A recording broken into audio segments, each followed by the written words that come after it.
John chapter 11. Now a certain man was sick, Lazarus of Bethany, the town of Mary and her sister Martha. It was that Mary who anointed the Lord with fragrant oil, and wiped his feet with her hair, whose brother Lazarus was sick. Therefore the sisters sent to him, saying, Lord, behold, he whom you love is sick. When Jesus heard that, he said, This sickness is not unto death, but for the glory of God, that the Son of God may be glorified through it. Now Jesus loved Martha, and her sister, and Lazarus. So, when he heard that he was sick, he stayed 2 more days in the place where he was. Then after this he said to the disciples, Let us go to Judea again. The disciples said to him, Rabbi, lately the Jews sought to stone you, and are you going there again? Jesus answered, Are there not 12 hours in the day? If anyone walks in the day, he does not stumble, because he sees the light of this world. But if one walks in the night, he stumbles, because the light is not in him.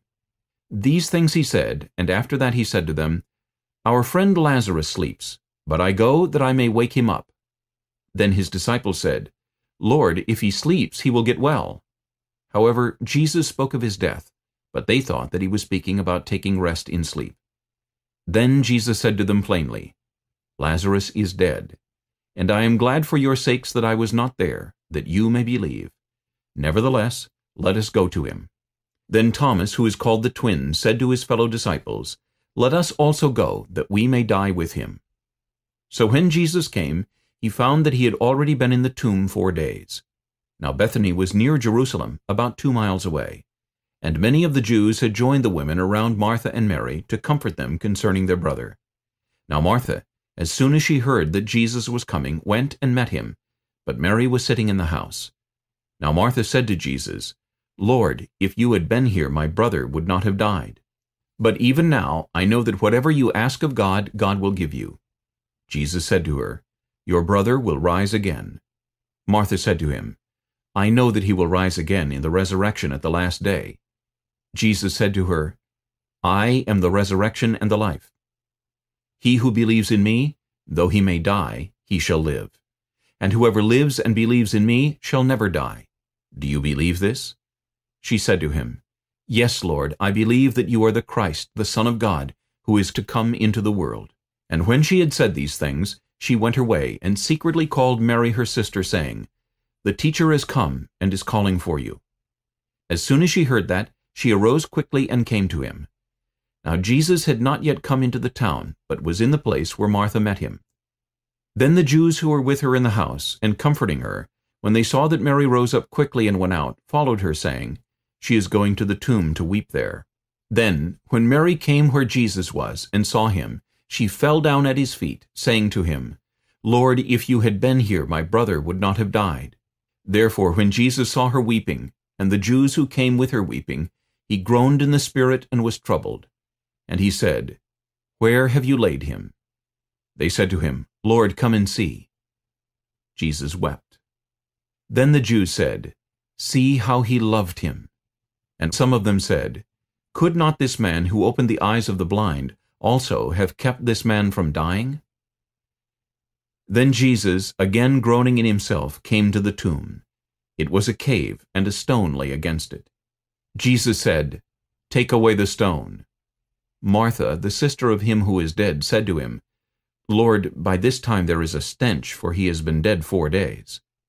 Jesus said to her, Did I not say to you that if you would believe, you would see the glory of God? Then they took away the stone from the place where the dead man was lying. And Jesus lifted up his eyes and said, Father, I thank you that you have heard me, and I know that you always hear me. But because of the people who are standing by, I said this, that they may believe that you sent me.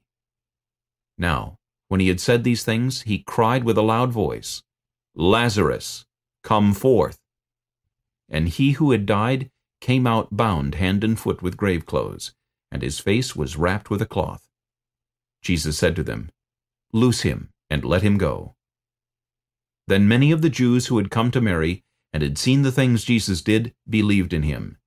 But some of them went away to the Pharisees, and told them the things Jesus did. Then the chief priests and the Pharisees gathered a council and said, What shall we do? For this man works many signs. If we let him alone like this, everyone will believe in him, and the Romans will come and take away both our place and nation."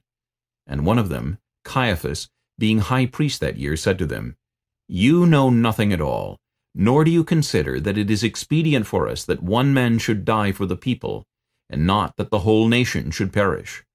Now this he did not say on his own authority, but being high priest that year, he prophesied that Jesus would die for the nation, and not for that nation only, but also that he would gather together in one the children of God who were scattered abroad. Then from that day on they plotted to put him to death. Therefore Jesus no longer walked openly among the Jews, but went from there into the country near the wilderness, to a city called Ephraim, and there remained with his disciples. And the Passover of the Jews was near, and many went from the country up to Jerusalem before the Passover to purify themselves. Then they sought Jesus, and spoke among themselves as they stood in the temple, "What do you think, that he will not come to the feast?" Now both the chief priests and the Pharisees had given a command, that if anyone knew where he was, he should report it, that they might seize him.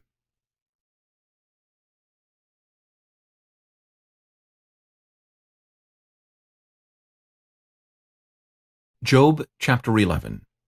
Then Zophar the Naamathite answered and said, "Should not the multitude of words be answered? And should a man full of talk be vindicated? Should your empty talk make men hold their peace? And when you mock, should no one rebuke you? For you have said, My doctrine is pure, and I am clean in your eyes. But oh, that God would speak and open his lips against you, that he would show you the secrets of wisdom, for they would double your prudence. Know therefore that God exacts from you less than your iniquity deserves. Can you search out the deep things of God? Can you find out the limits of the Almighty? They are higher than heaven. What can you do? Deeper than Sheol. What can you know? Their measure is longer than the earth and broader than the sea. If he passes by, imprisons, and gathers to judgment, then who can hinder him? For he knows deceitful men.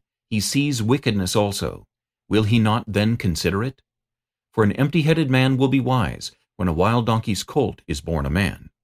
If you would prepare your heart and stretch out your hands toward him, if iniquity were in your hand and you put it far away and would not let wickedness dwell in your tents, then surely you could lift up your face without spot.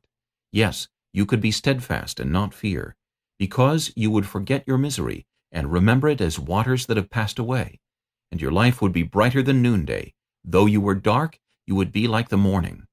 And you would be secure because there is hope. Yes, you would dig around you and take your rest in safety. You would also lie down, and no one would make you afraid. Yes, many would court your favor. But the eyes of the wicked will fail, and they shall not escape. And their hope, loss of life.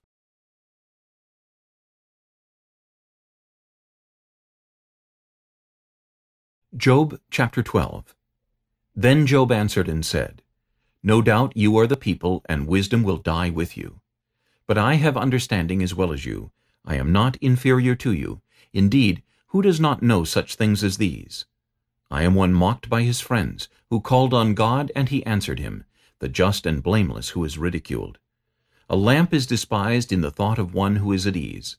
It is made ready for those whose feet slip. The tents of robbers prosper, and those who provoke God are secure in what God provides by his hand. But now ask the beasts, and they will teach you, and the birds of the air, and they will tell you. Or speak to the earth, and it will teach you, and the fish of the sea will explain to you. Who among all these does not know that the hand of the Lord has done this, in whose hand is the life of every living thing, and the breath of all mankind? Does not the ear test words, and the mouth taste its food? Wisdom is with aged men, and with length of days understanding. With him are wisdom and strength. He has counsel and understanding. If he breaks a thing down, it cannot be rebuilt. If he imprisons a man, there can be no release. If he withholds the waters, they dry up. If he sends them out, they overwhelm the earth. With him are strength and prudence. The deceived and the deceiver are his. He leads counselors away plundered, and makes fools of the judges. He loosens the bonds of kings, and binds their waist with a belt. He leads princes away plundered, and overthrows the mighty. He deprives the trusted ones of speech, and takes away the discernment of the elders. He pours contempt on princes and disarms the mighty. He uncovers deep things out of darkness and brings the shadow of death to light. He makes nations great and destroys them. He enlarges nations and guides them. He takes away the understanding of the chiefs of the people of the earth and makes them wander in a pathless wilderness. They grope in the dark without light, and he makes them stagger like a drunken man.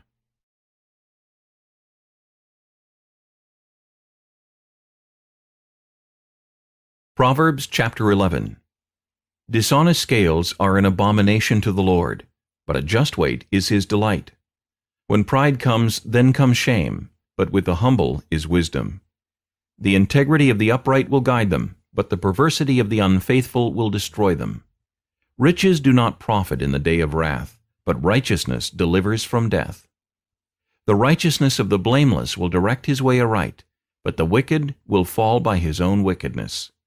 The righteousness of the upright will deliver them, but the unfaithful will be caught by their lust. When a wicked man dies, his expectation will perish, and the hope of the unjust perishes. The righteous is delivered from trouble, and it comes to the wicked instead. The hypocrite with his mouth destroys his neighbor, but through knowledge the righteous will be delivered.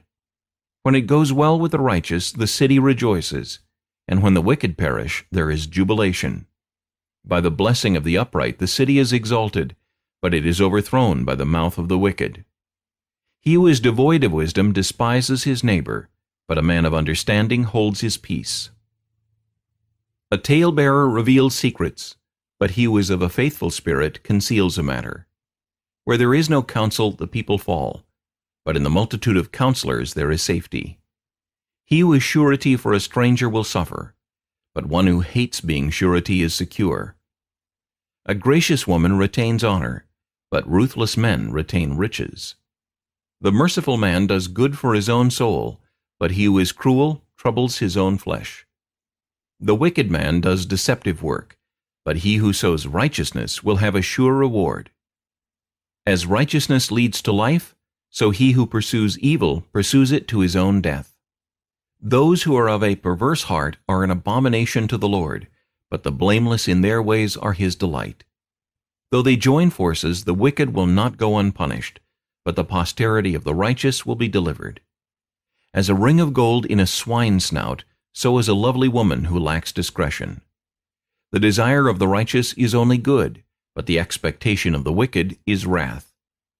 There is one who scatters, yet increases more, and there is one who withholds more than is right, but it leads to poverty. The generous soul will be made rich, and he who waters will also be watered himself. The people will curse him who withholds grain, but blessing will be on the head of him who sells it. He who earnestly seeks good finds favor, but trouble will come to him who seeks evil. He who trusts in his riches will fall, but the righteous will flourish like foliage. He who troubles his own house will inherit the wind, and the fool will be servant to the wise of heart. The fruit of the righteous is a tree of life, and he who wins souls is wise.